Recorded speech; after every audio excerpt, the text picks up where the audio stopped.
Ini berkenaan dengan isu-isu ya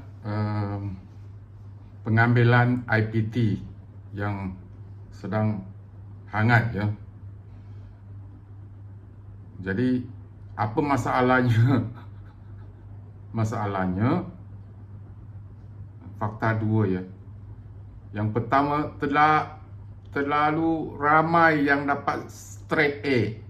Itulah yang informasi saya dapat dari TikTok, Facebook, semua ni. Saya tidak tahu ini benar atau tidak, tapi mengikut apa Kementerian Jabatan Pendidikan Tinggi ya. Begitulah.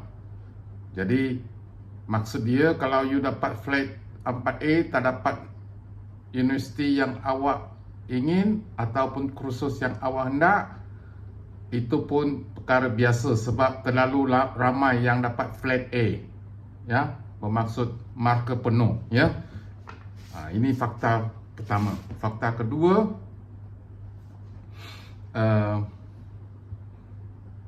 fakta pertama terlalu ramai yang dapat flat A. Fakta kedua, universiti tak cukup tempat ya untuk budak-budak yang dapat flat A pun tak cukup. Apakah lagi yang dapat 3.5, 3.8, 3.2, 2.9 ya. Itulah mungkin saya silap, tapi itulah impression yang saya ada pada ketika ini. Jadi ada yang kata pula bukan sebab keputusan dia flat A, dia tidak dapat tempat yang dia ingin, bukan sebab flat A itu tak cukup bagus. Adalah sebab technical, you kena pandai nak letak choice 1, choice 2, choice 3. Itulah technical ya. You kena bukan saja pandai belajar, you kena pandai isi borang ya, ataupun online isi pilihan pertama macam mana, pilihan kedua macam mana. Saya rasa itu tak patutlah. Kenapa nak buat complicated sangat ya? Transparency, tak payah kita nak bagi alasan 100 km punya panjang, ataupun kita nak jelas-jelas tiap-tiap tahun, buat ulasan tiap-tiap tahun. Kita buat dengan transparency. Jadi budak-budak yang dalam meritokrasi, dia tahu apa standing dia, dia boleh dapat apa tempat, universiti apa ya. Itu sudah flat ya. Nombor dua, kita adalah meritokrasi, kemudian kita ada feeder, kita ada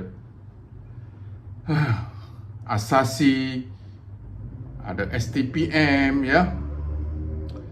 Dan realitinya, kalau masuk UPU untuk pilihan, bagaimana sistem dia?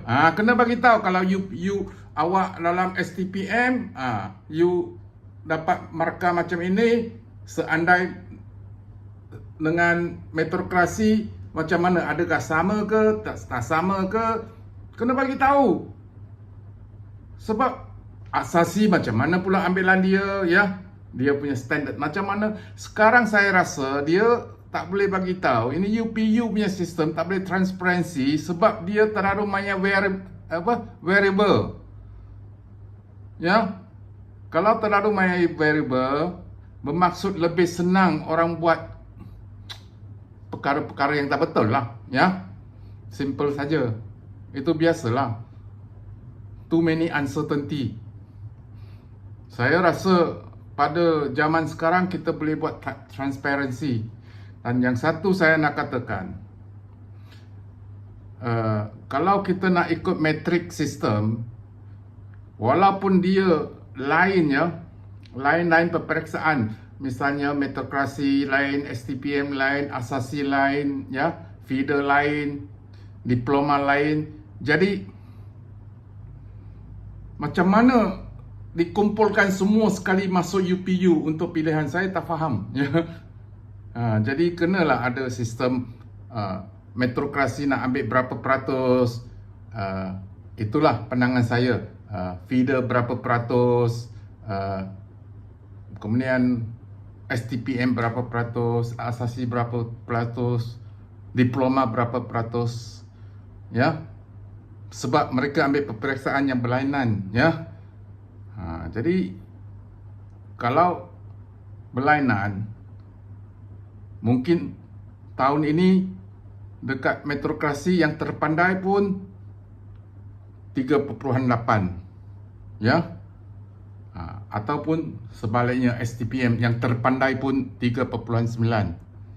Tak ada yang flat 4. Jadi satu orang pun tak adalah dalam STPM yang akan masuk UM, ya. Jadi saya rasa itulah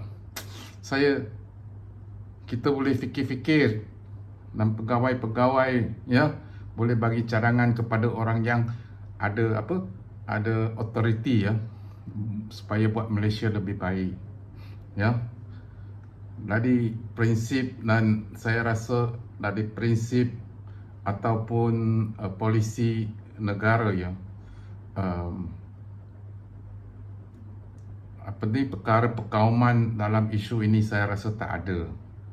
Cuma keliruannya ataupun pegawai-pegawai yang Little Napoleon, dia sendiri buat, ya. Orang yang resis tiba-tiba suruh jadi pegawai, ya. Dia buatlah macam-macam sebab terlalu banyak tak ada transparansi. Dia boleh buat sesuka hati, ya. Kemudian bagi alasan 10,000 kilometer punya panjang, ya. Kita tidak mau alasan, kita mau ini, kita sudah tahu tahap ini macam ni, tahap ini macam ini. Lagipun budak-budak pun senang masa dia buat application ke, ya, ataupun dia surah di reject ke, diterima ke, dia tahu kenapa dia diterima, kenapa dia di reject. Bukannya setelah itu ikut nasib. Nasib lah kalau you dapat 4A pun kadang-kadang tak dapat. Nasib. No, it's not nasib. Tak boleh macam tu. Ini pendidikan bukan bukan begini, ya. Nasiblah saya 2.7 pun dapat, alhamdulillah. Bukan macam tu. Tiba-tiba dua kawan baik, satu 4 flat dia tak dapat, kawan dia 3.2 dapat, ya. Kos yang minta sama, isi borang pun sama. Macam mana nak explain, ya? Jadi kena saya tidak tahulah. Ini sudah bertahun-tahun sejak zaman saya tahu. Tapi zaman saya okey sebab tempat terlalu sikit, ya. Negara kita miskin, ya. Kita nak masuk universiti susah, ya. 4 universiti saja, lagi pun kos, ya. Kadang-kadang kos A ada di UM tapi tak ada di USM. You faham? Bukan sekolah semua, satu universiti semua kos ada. Sebab kita tak ada sumber. Kita miskin. Tahun 80-an, awal 80-an. Itu kita tak salahkan pentadbiran. Sekarang kita bukan negara miskin. Sekurang-kurangnya kita kira sederhana. Tak sepatutnya menjadi begini. Saya rasa dipermainkan, ya. Sistem, saya rasalah ada dipermainkan. Bukan kerajaan. Saya rasa adalah pegawai-pegawai ke, yang so-called expert ke, ya. Tak tahulah. Itu perasaan saya sendiri. Mungkin saya silap, ya. Saya orang biasa saja. Saya rasa ramai orang biasa dia rasa begitu juga. Apa sudah terjadi? Senang dia tanya, ya. Kemudian pegawai ke, expert ke, ya, dia cuba buat keterangan panjang lebar, tapi kita tak faham. Lagipun budak-budak saya rasa pun tak faham, ya. Tak payahlah begitu. Terus terang macam ini. Saya rasa boleh buat. Tak susah. Tak payah complicatedkan keadaan, ya. Menjadikan keadaan rumit. Ya, saya lah, itu perasaan saya. Okey, terima kasih. Sila subscribe dan share. Thank you.